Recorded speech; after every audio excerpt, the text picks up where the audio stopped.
बिस्मिल्लाहिर्रहमानिर्रहीम। नाज़रीन, आज भी हम बात करेंगे ज़री तरक्याती बैंक के हवाले से। ज़री तरक्याती बैंक हो या कुछ और सरकारी इदारे हों, वहाँ में जो मज़ालम होते हैं वो दो किस्म के होते हैं। एक तो जुल्म ये होता है कि इदारे में करप्शन होती है, कुछ ऐसा टोला वहाँ मुसल्लत होता है जो इदारे को लूट रहा होता है। अच्छा, वही टोला एक तरफ पैसे लूटता है, दूसरी तरफ जो लोग उनके रास्ते में रुकावट बनने की कोशिश करते हैं उनको रास्ते से हटा दिया जाता है। खिलाफ कानून, खिलाफ ज़ाब्ता उनको जबरी तौर पे बरतरफ कर दिया जाता है। फिर ये जो लोग रिटायर हो जाते हैं उनकी पेंशन रोक ली जाती है। पेंशन के हवाले से आपको ख़बर दे दूँ कि सुप्रीम कोर्ट में जो रिटायर्ड मुलाजमीन है ज़री तरक्याती बैंक के, उन्होंने तौहीन अदालत की कार्रवाई की दरख्वास्त दे दी है और उसके ऊपर 29 अप्रैल के लिए सुप्रीम कोर्ट ने नोटिस भी जारी कर दिए हैं और सदर ZTBL को उसमें ताहिर यकूब भट्टी को फ़रीक बनाया गया है। और मैंने आपको बताया था कि ज़री तरक्याती बैंक के जो पेंशनर हजरात हैं जिनको पेंशन नहीं मिल रही, उनका ये कहना है कि हमने तो हज पे जाना था और हमारे अगर पैसे मिल जाते तो हमारे लिए हज का सिलसिला आसान हो जाता, लेकिन इधर जालिम लोग बैठे हुए हैं। फिर उन्हीं में से एक का कहना था कि जी हो सकता है कि हम तो फिर बड़ी ईद पे इधर जो ज़री तरक्याती बैंक की जो बिल्डिंग है तो इसको जमराज समझ के, यानी वहाँ पे भी तो कंकरियाँ मारी जाती हैं कि इधर हम कंकरियाँ मार लें। बहरहाल मैंने तो उनसे कहा कि भाई किसी आलम से फतवा लें, हो सकता है आपकी इधर कंकरियाँ मारने से आपका कोई थोड़ा बहुत तो सवाब आपको मिल जाए, लेकिन असल सवाब तो वहाँ पे जाके जब आप शैतान को कंकरियाँ मारते हैं वो मुनासिक हज का एक बड़ा हिस्सा है। लेकिन आपकी चूँकि पेंशन इन्होंने दानिस्ता रोकी हुई है और जानबूझ के जुल्म कर रहे हैं, लिहाजा आपको एहतजाज का हक़ है। आइन और कानून आपको पुरअमन एहतजाज का हक़ देता है, लेकिन अदालत में वो गए, अदालत ने तौहीन अदालत की कार्रवाई शुरू कर दी है सदर ZTBL और उनका जो टोला है उनके ख़िलाफ़। आज स्टूडियो में मेरे साथ मौजूद हैं एक मुतासरा इनके ऑफिसर हैं जिनको जबरी तौर पे बरतरफ किया गया, हालांकि उनका कसूर नहीं था। मैं उनकी ज़बानी ही आपको सुनाऊँगा कि असल मामला क्या था। वहीद ज़मान जाफरी साहब, ये ज़िला नुशैर फ़िरोज़ सिंध से इनका तल्लक है। ये वहाँ पे OG1 ऑफिसर थे। तो इनको क्यों बरतरफ किया गया, निज़ाम शेख को इनके ऊपर क्यों गुस्सा आया, निज़ाम शेख के कौन से करतूतों का इनको पता चल गया था, इन्हीं से जानते हैं। अस्सलाम वालेकुम जनाब जाफरी साहब। सर वालेकुम अस्सलाम। जाफरी साहब, हम आपको अपने स्टूडियो में वेलकम करते हैं, अपने शो में वेलकम करते हैं। बहुत शुक्रिया। आप सिंध से तशरीफ़ लाए हैं, हमारे आप जी। सिंधी भाई हैं। तो जाफरी साहब, मुझे ये बताइए कि आपने कौन सा जुर्म किया था कि निज़ाम शेख ने आपकी जबरी रुखसत का जो है वो बहाना तलाश कर लिया? सर मेरा बैंक में 25 साल मेरी नौकरी थी और मैं माजूर कोटा में भर्ती हुआ था। अच्छा, तो अल्हम्दुलिल्लाह एक टांग से आप मजूर हैं ना? बिल्कुल, पोलियो की वजह से। अच्छा अच्छा, और डिसेबल कोटा पे ही मैं भर्ती हुआ था। तो नाजरीन, भाई हमारा वहीद ज़मान जाफरी जो है वो पोलियो की वजह से उनकी एक टांग का मसला है, माजूर हैं, माजूरों के कोटे में भर्ती हुए थे। लेकिन निज़ाम आपको बताया मैंने आपको, सिंध में उसका ज़री तरक्याती बैंक के अंदर अपना ही काला निज़ाम है। फिर क्या हुआ जी? सर मेरे खिलाफ किसी ने कंप्लेंट कर दी थी कि आपने जो हाउस बिल्डिंग लोन मैंने 17,16,000 रुपये उठाया था वो डॉक्यूमेंट्स जाली है। तो मैंने इन चीज़ों को प्रूव किया। भाई किसने कहा है कि आपको डॉक्यूमेंट्स मेरे जाली है, आप प्रूव करें। जब ये बात चली, जिसने कंप्लेंट की वो कंप्लेंट करने के फ़ौरन बाद 2 महीनों के अंदर अंदर फौत हो गया। यानी उसने एक भी इंक्वायरी अटेंड नहीं की। जो मुद्दई था उसने एक भी इंक्वायरी अटेंड नहीं की। लेकिन यहाँ मुद्दई भी बैंक बन गया, फैसला भी बैंक ने किया। सबसे मुद्दई की जगह पे निज़ाम शेख एंड कंपनी खुद आ गई। मुद्दई की जगह पर सर ये निज़ाम शेख और मैडम नसीम हाजानो जो साबका जोनल चीफ नवाब शाह थी, और इनके अलावा मुख्तियार अहमद लाड़िक जो सिंध से लाड़काना डिस्ट्रिक्ट से ताल्लुक़ रखते हैं, जो जोनल मैनेजर ऑपरेशन है अभी, आज तक उनके इंक्वायरी से कोई भी बंदा नहीं बचा। सबको सब डिसमिस किया है, बेगुनाह भी उसमें रगड़े गए। तो इन लोगों ने कहा कि आपकी मार्गेज डीड जाली है। वो मेरे मैनेजर, उस वक्त के मैनेजर, तब मेरी पोस्टिंग दादू में थी, गुलाम सरवर पंवर साहब ने अपने लेटर के थ्रू वो वेरीफाई करवा के दी बोर्ड ऑफ रेवेन्यू से कि भाई ये जेन्युइन है। लेकिन यहाँ ज़राई तरक्याती बैंक हेड ऑफिस में जो जालिम बंदा बैठा हुआ है जिसका नाम है अदील अशरफ, जो DPD का हेड था। अच्छा। और अदील अशरफ का कार ख़ास है निज़ामुद्दीन शेख सिंध में। निज़ामुद्दीन शेख सिंध में अपने 4 रीजन इनके अंडर में आ रहे हैं: नवाब शाह, हैदराबाद, कराची, मीरपुर ख़ास। इन चारों रीजन्स के कार्य खास हैं। चारों रीजन में ये जो चाहता है वो करते हैं। अच्छा। अभी तक काफ़ी मैनेजर हजरात इनको वहाँ से गिफ्ट्स भेजते हैं, और अल्लाह माफ़ करे, मैंने तो यहाँ तक भी सुना है कि ये जब भी आता है तो उनके अयाशी के लिए इनके लिए सामान मुहैया किया जाता है उधर सिंध में। अच्छा, अदील। मैनेजर, हाँ, कुछ मैनेजर। अच्छा, अदील, देखिए ना, नाम इसका है अदील, इसको अदल करना चाहिए था। फिर अशरफ से अशरफुल मखलूकात। बिल्कुल। और फिर देखो, इसने अपने नाम की लाज भी नहीं रखी। नहीं सर, इसने नाम की लाज नहीं रखी। जब इसने मुझे पर्सनल हियरिंग में बुलाया तो मैंने इसको अपने प्रूफ पेश किए। मैंने कहा सर, मेरे साथ फ्रॉड किया रेवेन्यू डिपार्टमेंट ने, मुझे तो पता भी नहीं, मेरा घर मेरे पास है, मेरा कब्जा मेरे पास है, मेरे फैमिली बैठी हुई है। तो इन लोगों ने फिर आखिर में फैक्ट एंड फाइंडिंग रिपोर्ट के लिए नॉमिनेट किया था मुख्तियार अहमद लाड़िक साहब का, अभी मौजूदा सिटिंग में जोनल मैनेजर ऑपरेशन। उसने फैक्ट एंड फाइंडिंग रिपोर्ट, क्योंकि जून जुलाई की छुट्टियों का महीना था, मेरी फैमिली आई हुई थी हैदराबाद मेरे पास, क्योंकि उस वक्त मेरी पोस्टिंग हैदराबाद में थी 2024 में। तो मेरी फैमिली टोटली उधर थी, पीछे मेरे कज़न वाले थे। उन लोगों से उन्होंने इंक्वायरी की कि ये घर किसका है। उन लोगों ने कहा कि वही जमा जाफरी का है। उन्होंने कहा आप झूठ बोल रहे हैं, आप लोग दूसरे बैठे हो। उन्होंने सेल आउट कर दिया। उन्होंने कहा घर हमारा, बैठे हुए हमें, वो हम उनके कज़न हैं, हम झूठ क्यों बोलेंगे।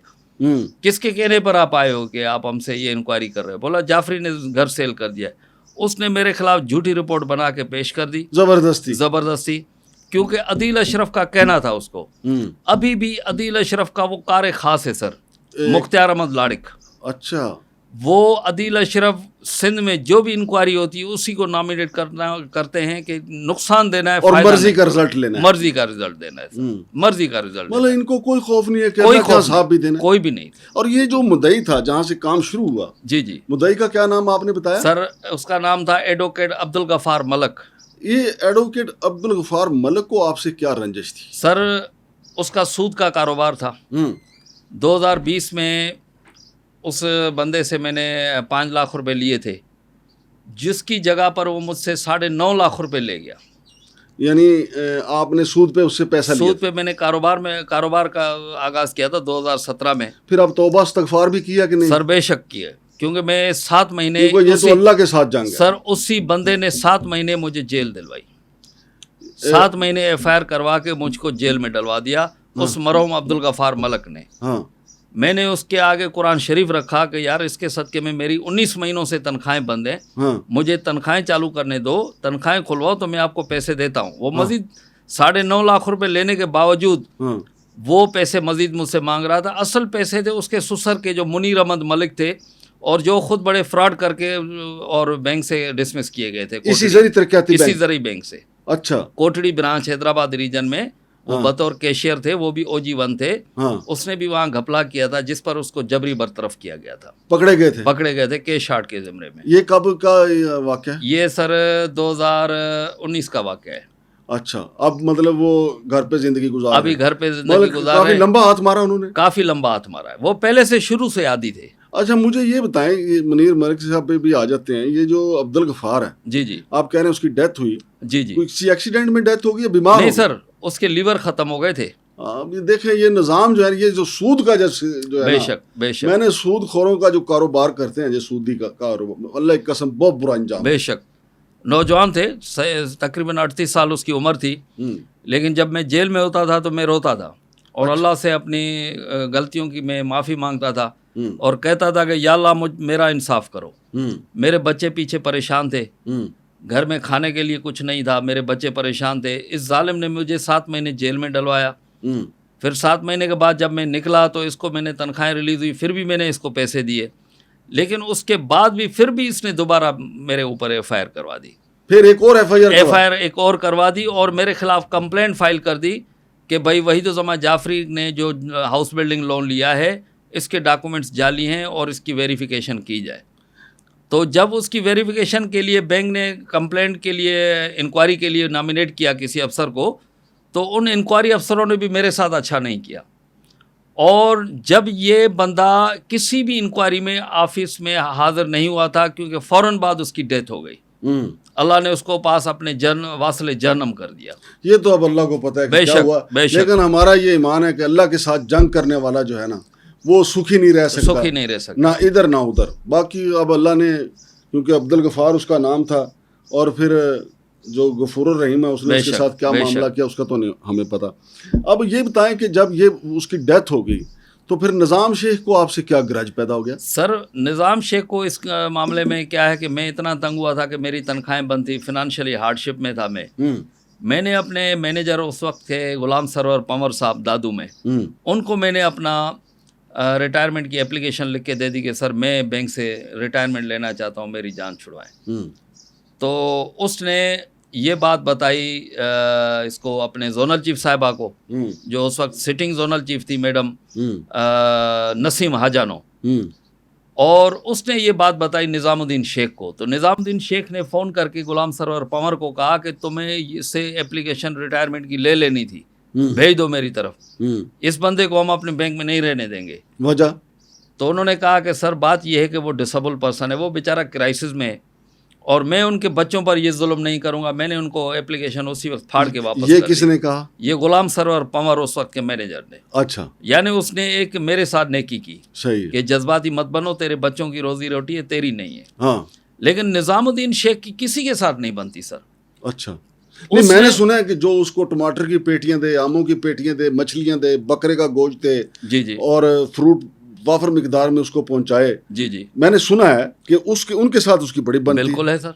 अच्छा, जब आप वहाँ पे थे, आपने कभी देखा कि उधर टमाटर की पेटियां आ रही हैं, सब्जियां आ रही हैं, फ्रूट आ रहे हैं, खुश्क मेवा जात आ रहे हैं, उधर आते हैं निज़ाम शेख के पास? काफ़ी वहाँ पे जो उसकी ऑफिस है ना कराची, कराची में कुछ ऐसे खास बंदे हैं इनके ऑफिस में जो लोअर क्लास 4 के स्टाफ वाले, वो बताते हैं कि जहाँ जितना इनके पास माल आता है वो सारा का सारा इनके घर पे चला जाता है, या गाड़ी में ही रहता है, बाहर से ही चला जाता है। नहीं, घर पे चला जाता है, ये कहीं इनकी आड़त तो नहीं है? आड़त में भेज देते हैं कि उधर बेच दें यार। ये आड़त का हमें पता नहीं है, बाकी इतना सारा माल अगर ये घर पे खाएगा कैसे? हाँ, ये जाहिर सी बात है ना। इसीलिए तो मैं कह रहा हूँ ना कि देखें ना, अगर आपको इसको 10 किलो 20 किलो मछली आ जाए तो वो क्या करेंगे? वो खराब हो जाएगी। खराब हो जाएगी तो किसी अड्डे पे जाके बेच दें मछली फरोश को। बिल्कुल बिल्कुल। और इसके अलावा ये है ना कि सर इसने जो सुधीर अहमद रिंद के साथ बेचारे के साथ जो ज्यादती की, इसने निज़ामुद्दीन शेख ने, वो क्या? वो निज़ामुद्दीन शेख ने उसके साथ ज्यादती ये की कि वो सर MCO था ज़रे बैंक नवाबशाह में, और आज तक उसकी कोई सिंगल कंप्लेंट भी नहीं, साफ सुथरा बंदा था। रिंद सुधीर अहमद रिंद नाम है उसका। तो वो मीटिंग में थोड़ा लेट पहुंचे तो निज़ामुद्दीन शेख ने उसके साथ मिसबिहेव किया। मिसबिहेव करने के बाद उसने कहा कि सर आप मुझसे काम रखें, आप मेरे साथ ज्यादती क्यों कर रहे हैं, गालियां क्यों दे रहे हैं? क्योंकि निज़ामुद्दीन शेख की जुबान पे कभी भी बेहतर लफ्ज़ नहीं आएंगे गालियों के अलावा। यानी इतने बड़े ओहदे पर बैठने के बाद किसी को गालियां बकना ये अफसरों को जेब नहीं देता। हाँ। तो उसके बाद वो आपस में गुथम गुथा हो गए, यानी लड़ाई की हद तक जाके बात पहुंची। तो फिर उसने फौरन फ़ोन करके हेड ऑफिस इसको स्टैंड रिलीव कर दिया, सुधीर रिंद को। वैसे जब गुथम गुथा हुआ तो किसका पलड़ा भारी रहा? गुथम गुथा सर होने वाले थे, लेकिन दरमियान में लोग आ गए। अच्छा, हुए नहीं? हाँ, खड़े हो गए, दोनों खड़े हो गए लड़ाई करने के लिए। वो उसकी तरफ सुधीर अहमद लपका नवाबशाह में, लेकिन मैनेजर और दूसरे अफसरान जो थे वो आ गए बीच में और बचाव कर लिया। अच्छा। तो यही निज़ामुद्दीन शेख किसी टाइम में जब जोनल चीफ हमारी होती थी मैडम नसीम हाजानो, तो इसके करप्शन का अंदाज इस तरह देखते थे, तो हाथों में मोबाइल हाथ में लेकर, पुराना मोबाइल था, टाइल्स पे छोड़ दिया, पैनल टूट गया। फिर मैडम उसको 80-80 90-90 हज़ार रुपये के 2-3 फ़ोन मंगवा के देती थी कि आप इसमें से पसंद करें जो आपको पसंद आए। मतलब वो जो मोबाइल है जानबूझ के तोड़ता था, चश्मे तोड़ देता था। हाँ। चश्मा अपना ऐसे घुमा के वो फेंक देता था, वो उसको तोड़ के वो चश्मे मंगवाते हैं। ये उस वक्त जो हमारे मैडम थी जोनल चीफ, जो मैडम नसीम आजानो, ये उस दौर की बात बता रहा हूँ।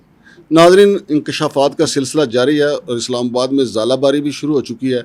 इधर मेरे भाई जाफरी साहब ने निज़ाम शेख के जो मज़ालिम हैं उनका बताना शुरू किया, और इधर इस्लामाबाद में ज़ालाबारी शुरू होगी। अब देखेंगे, ये सिलसिला जारी है। ये पहला किस्त है, इसके साथ ही हम दूसरी किस्त भी आपको बताते हैं। फ़िलहाल इजाज़त दीजिए, अल्लाह हाफ़िज़।